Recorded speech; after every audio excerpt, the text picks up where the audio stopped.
During the Second World War, there were a large number of high-profile executions that took place. One of the most unbelievable was when Benito Mussolini, the fascist dictator of Italy, was shot dead at the side of a road. Mussolini was the best friend of Adolf Hitler, and the pair had sworn together allegiance to each other, linking Nazi Germany and fascist Italy in the Axis alliance. It was Mussolini's execution and subsequent display of his remains in Milan that influenced Hitler's decision not to be taken alive, as Berlin was being surrounded by the Red Army. Mussolini's remains were strung up from a service station and were kicked, spat at and assaulted by the angry Italian population, who were furious at the former dictator.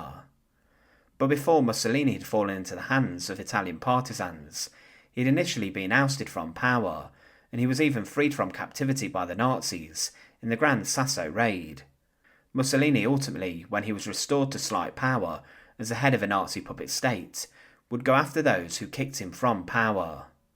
One of those who was sought after was Giovanni Marinelli, who was brutally executed after being declared a traitor, despite the fact he was very close with Mussolini.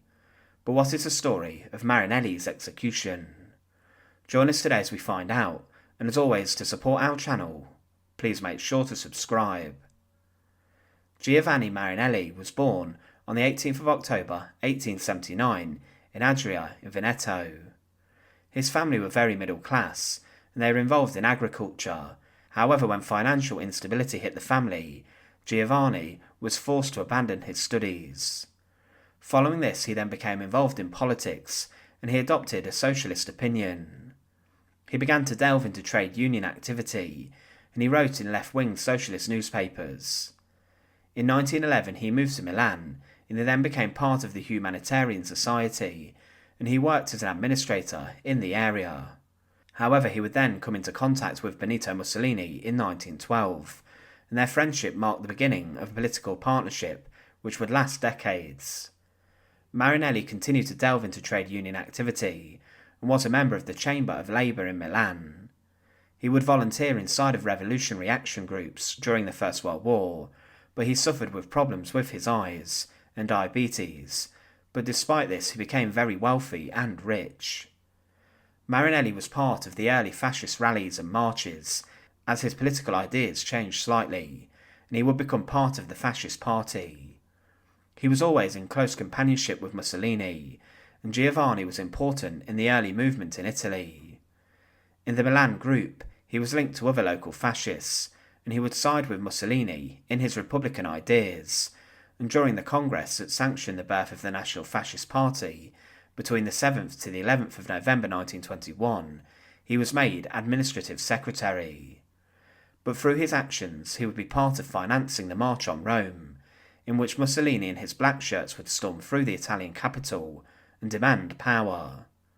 He continued to work as a secretary of the National Fascist Party, and he would then create the Ceka. This was a secret police which was based upon the Soviet Ceka, and this was made by Mussolini and Marinelli as a way of terrifying and striking fear into the hearts of the Italian people. Their job was to terrorise people during elections, so that they voted for Mussolini and the fascists. Two members of the Ceka were Albino Volpi and Dominini, and these were both professional gangsters who were employed by Mussolini, and they even received daily pay from Marinelli's coffers. The Ceka was a terrorist squad, and they were behind the assassination of Giacomo Matteotti, who was a member of the opposition to the fascist regime.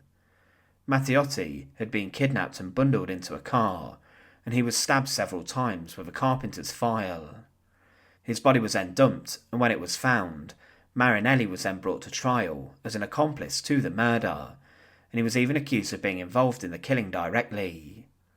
He was represented by a leading fascist politician, and he did get away with it in a sense, as he was only sentenced to light punishment. But his close friendship with Mussolini allowed him to receive very lenient treatment, and Marinelli would never serve the full punishment. But throughout the next 2 decades of fascist rule, he remained mostly out of the political spotlight, but was still instrumental to the political party. He remained involved in the Ceka, and was quietly involved in crushing internal opposition to Mussolini, and he would also become elected to the Chamber of Deputies of the Kingdom of Italy, and from November 1939 to February 1943 he was a State Under-Secretary for Communications. He was also a member of the Grand Council of Fascism. However, on the 25th of July 1943 he would finally turn against Mussolini. He became involved in a coup carried out by Dino Grandi against Mussolini. This resulted in Mussolini being ousted from power and being arrested, and then the coup would switch sides during World War II, and they would sign an agreement with the Allies and would then declare war on Nazi Germany. This was a shocking twist in the war, but as mentioned later, Mussolini would be freed from captivity, and he would then be placed as the leader of the Italian Socialist Republic in the north, basically being a puppet dictator for the Nazis. But Mussolini sought vengeance against those who had ousted him from power, and he went after Giovanni Marinelli. He was arrested and was then brought to trial during the Verona Trial of 1944, and he was accused of treason. He was then found guilty in this sham trial, and Marinelli did not understand the death sentence he had been given. He did not understand why he was to be killed. However, when the day of his execution came, he would remain defiant. Giovanni Marinelli was to be executed with a number of other men accused of treason. With him was Galeazzo Ciano, Mussolini's son-in-law, Luciano Gottardi, Emilio Di Bono, and Carlo Peresci.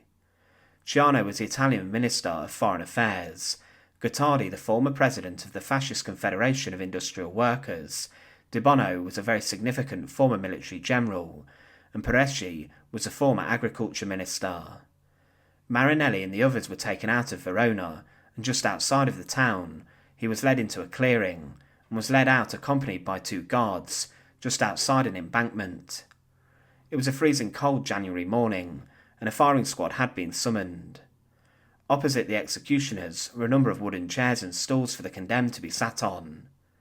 Marinelli was sat on the chair, so he could not escape, and then he was turned around so he could not see the firing squad. This was done in a way of adding disgrace to the death sentence, and this was seen as a final act of humiliation. Marinelli was then shot in the back by the executioners, and this was a shocking end to the man who was part of financing the accession of Mussolini into power. His execution was performed relatively poorly and shoddily, as Ciano would jump forward and turn around in an act of defiance as the executioners fired their bullets into his chest.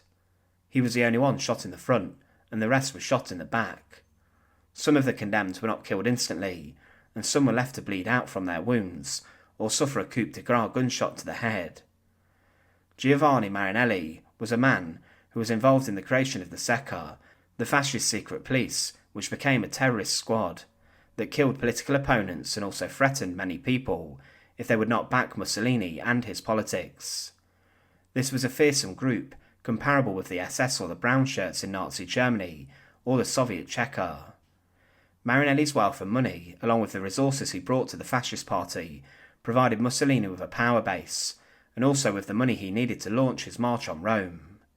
He was an important member of the National Fascist Party, as he helped to secure further wealth for it, and he was close with Mussolini, until he would turn on him, and be part of the group that kicked Mussolini out of power and forced his imprisonment.